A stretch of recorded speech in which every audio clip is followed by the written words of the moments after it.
നമ്മൾ അങ്ങനെ കൊട്ടിയൂർ അമ്പലത്തിൽ നിന്ന് ഇറങ്ങിയിട്ട് നേരെ മൃദംഗശൈലേശ്വരി ക്ഷേത്രത്തിലേക്ക് വന്നേക്കാട്ടാ. മൃദംഗശൈലേശ്വരി ക്ഷേത്രത്തിൻ്റെ വളരെ ഡീറ്റെയിൽഡ് വീഡിയോ നമ്മുടെ ചാനലിൽ നേരത്തെ ഇട്ടിട്ടുണ്ട്. അതിന് നല്ല വ്യൂ ഉണ്ട്. എപ്പോഴും കമൻറ്റുകൾ വരുന്ന വീഡിയോ കേട്ടോ. നല്ല തിരക്കാണ്. ജസ്റ്റ് ഇവിടെ വരെ വന്നപ്പോൾ ക്ഷേത്രത്തിൽ കയറി ദേവീനെ ഒന്ന് തൊഴുതിട്ട് പോകാമെന്ന് വിചാരിച്ച് വന്നതാണേ. ഇത് കഴിഞ്ഞിട്ട് ഞങ്ങൾ നേരെ പോകുന്നത് നമ്മുടെ മുത്തപ്പനെ കാണാനാണ് മടപ്പുരയിലേക്ക്. മിക്കവാറും അവിടെ സ്റ്റേ ചെയ്തിട്ട് നാളെ രാജരാജേശ്വര ക്ഷേത്രവും അതും കൂടി കണ്ടിട്ട് വേണം തിരിച്ചു പോകാനായിട്ട്. അപ്പോൾ സാധിക്കുമെങ്കിൽ നമ്മുടെ മൃദംഗശൈലേശ്വരി ക്ഷേത്രത്തിലെ കാഴ്ചകൾ കാണിക്കാം. 2016 മുൻ DGP ആയിരുന്ന അലക്സാണ്ടർ ജേക്കബ് സാറ് ഈ ക്ഷേത്രത്തിലെ വിഗ്രഹം മോഷണം പോയതിനെ പറ്റി പറഞ്ഞ 3 അനുഭവകഥകളാണ് മൃദംഗശൈലേശ്വരി ക്ഷേത്രത്തിന് കൂടുതൽ ജനശ്രദ്ധ നേടിക്കൊടുത്തത്. നെയ്വിളക്ക് കത്തിച്ച് ദേവിയെ തൊഴുത് എന്ത് പ്രാർത്ഥിച്ചാലും നടക്കുമെന്നാണ് ഇവിടുത്തെ വിശ്വാസം. അനുഭവസ്ഥരും ഏറെയുണ്ട്. മൃദംഗശൈലേശ്വരി ക്ഷേത്രത്തിന്റെ വളരെ വിശദമായ വീഡിയോ നേരത്തെ ചെയ്ത് നമ്മുടെ ചാനലിൽ അപ്ലോഡ് ചെയ്തിട്ടുണ്ട്. അതിൽ ക്ഷേത്രത്തെ പറ്റിയും ക്ഷേത്രത്തിലെ വഴിപാടുകളെ പറ്റിയുമെല്ലാം വളരെ വിശദമായി തന്നെ പറഞ്ഞിട്ടുണ്ട്. കാണാത്തവർ ആ വീഡിയോ കാണുവാൻ ശ്രമിക്കുക. വീഡിയോയുടെ ലിങ്ക് താഴെ ഡിസ്ക്രിപ്ഷനിൽ കൊടുത്തേക്കാം. ക്ഷേത്രത്തിന് പുറകിലേക്ക് വരുമ്പോൾ പോർക്കലി സ്ഥാനം എന്ന് നമുക്കിവിടെ കാണാം. പഴശ്ശിരാജാവിന്റെ ഉപാസനാമൂർത്തിയായിരുന്ന പോർക്കലി ദേവിയാണ് ഇവിടെ കുടികൊള്ളുന്നത്. മുൻപിവിടെ പഴയൊരു ക്ഷേത്രത്തിന്റെ തകർന്ന അവശിഷ്ടങ്ങൾ മാത്രമേ ഉണ്ടായിരുന്നുള്ളൂ.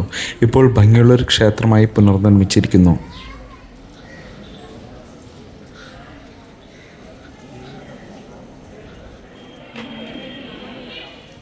നമ്മളപ്പോൾ മൃദംഗശൈലേശ്വരി ക്ഷേത്രത്തിൽ നിന്ന് ഇറങ്ങിയിട്ടോ.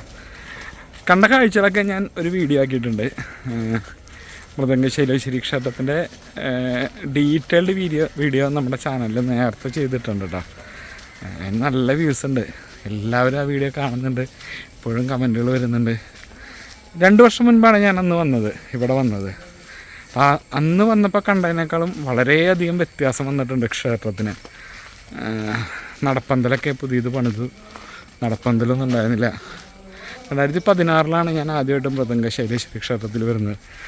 അന്ന് ഈ ചുറ്റുമതിൽ പോലും ഇല്ല എന്ന് തോന്നുന്നു. ക്ഷേത്രം മാത്രമേ ഉള്ളൂ. ചെളി, അത് മഴയായിട്ട് ചെളിയൊക്കെ ആയിരുന്നു. മറ്റേ താഴെ ഒന്നും കല്ല് വിരിച്ചിട്ടൊന്നും ഉണ്ടായിരുന്നില്ല. പക്ഷേ അന്ന് ക്ഷേത്രത്തിന് വേറൊരു പ്രത്യേക ഭംഗിയായിരുന്നു കേട്ടോ. അപ്പോൾ എന്തായാലും ഇനി ഞങ്ങൾ നേരെ പോകുന്നത് നമ്മുടെ പറശ്ശിനിക്കടവ് മുത്തപ്പൻ മടപ്പുരയിലേക്കാണ്. അവിടെയും തിരക്കായിരിക്കുന്നു വിചാരിക്കുന്നു. കൊട്ടിയൂർ ഉത്സവമായതുകൊണ്ട് എല്ലാ സ്ഥലത്തും നല്ല തിരക്കാണ്. കണ്ണൂരിലെ എല്ലാ ക്ഷേത്രങ്ങളിലും. ഇന്ന് ജൂൺ 12 വെള്ളിയാഴ്ചയാണ് കേട്ടോ. തിരക്ക് താരതമ്യേന കുറവാണ്. നമുക്ക് ക്ഷേത്രത്തിൻ്റെ അടുത്ത് വരെ വണ്ടി കൊണ്ട് ചെല്ലാൻ പറ്റി. നാളെ മറ്റന്നൊക്കെ നല്ല തിരക്കായിരിക്കുന്ന തോന്നണേ. 23-ാം തീയതി കണ്ട വൈശാഖ മഹോത്സവം തീരുന്നത്. ഒരാഴ്ചയും കൂടി സ്ത്രീകൾക്ക് കയറാൻ പറ്റുള്ളൂ. ഇത് കഴിഞ്ഞാൽ സ്ത്രീകൾക്കും കയറാൻ പറ്റില്ല കൊട്ടിയൂർ. അപ്പോൾ അതൊക്കെയാണ് വിശേഷങ്ങൾ. നമ്മളങ്ങനെ മുത്തപ്പൻ മടപ്പുരയിലെത്തിയിട്ട് മുത്തപ്പൻ മടപ്പുരയിൽ നല്ല തിരക്കാണ്. ഒരു കാല് കുത്താൻ സ്ഥലമില്ലാത്തവണ്ണം തിരക്കാണ്. ഇപ്പോൾ രാത്രി 8:30 വെള്ളാട്ടമാണ് നടക്കുന്നത്. വെള്ളാട്ടം. അപ്പോൾ നമുക്കത് സാധാരണ 7 വരെയുള്ള തിരക്ക് പ്രമാണിച്ചിട്ടായിരിക്കും ഈ സമയം വരെ നിൽക്കുന്നത്. നമുക്ക് വെള്ളാട്ടം എന്ന് പറയുന്ന ആ ഒരു ഇതുണ്ടല്ലോ, നമുക്ക് ഒരു അനുഗ്രഹം വാങ്ങിക്കാൻ നല്ല തിരക്കാണ്. ഏകദേശം ഒരു മണിക്കൂറോളം ഞങ്ങൾ നിന്നിട്ടാണ് ഞങ്ങൾക്ക് അടുത്തേക്ക് എത്താൻ പറ്റിയത്. തിരക്കാണ്. തൊഴുതിറങ്ങി ഇനി ഇവിടെ പ്രസാദമായിട്ടുണ്ട്, അത് കഴിക്കണം. റൂമൊന്നും കിട്ടാനില്ല. മിക്കവാറും കാറിൽ തന്നെ കിടക്കേണ്ടി വരും. ഇന്നലെ ഞങ്ങൾ കാറിൽ തന്നെയാണ് കിടന്നത്. രാവിലെ ഫ്രഷ് ആവാനായിട്ടൊരു റൂം കിട്ടി. അപ്പോൾ ഇന്നും അങ്ങനെ തന്നെ കിടക്കേണ്ടി വരും തോന്നുന്നു. അപ്പോൾ മടപ്പുര ബാക്കിൽ കാണാം. ഇനിയും ഭക്ഷണം കഴിക്കണം. രാവിലെ അവിടെ നിന്ന് നല്ലൊരു ഡ്രോൺ വ്യൂ എടുക്കാമെന്ന് വിചാരിക്കുന്നു.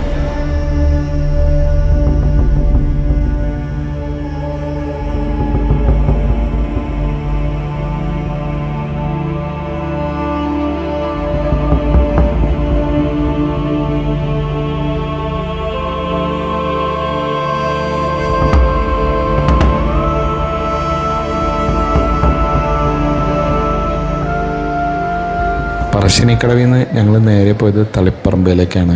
കൊട്ടിയൂർ ഉത്സവം കാരണം ഒരു സ്ഥലത്ത് നമുക്ക് റൂമുകൾ കിട്ടാനില്ല. തളിപ്പറമ്പ് രാജരാജേശ്വര ക്ഷേത്രത്തിൻ്റെ അടുത്ത് തന്നെ ഭാഗ്യത്തിന് റൂം കിട്ടി. കൂടാതെ കണ്ണൂർ കോക്ടെയിലും കഴിച്ചിട്ടാണ് ഞങ്ങൾ റൂമിലേക്ക് പോയത്. കണ്ണൂർ കോക്ടെയിൽ കഴിക്കണമെന്ന് കുറേ നാളത്തെ ആഗ്രഹമായിരുന്നു. തളിപ്പറമ്പ് രാജരാജേശ്വര ക്ഷേത്രത്തിന്റെ വിശേഷങ്ങളുമായി അടുത്ത വീഡിയോയിൽ കാണാം. ഈ വീഡിയോ ഇവിടെ വെച്ച് നിർത്തുകയാണ്. വീഡിയോ ഇഷ്ടമായി നമ്മുടെ ചാനൽ സബ്സ്ക്രൈബ് ചെയ്യുക, സപ്പോർട്ട് ചെയ്യുക. നന്ദി.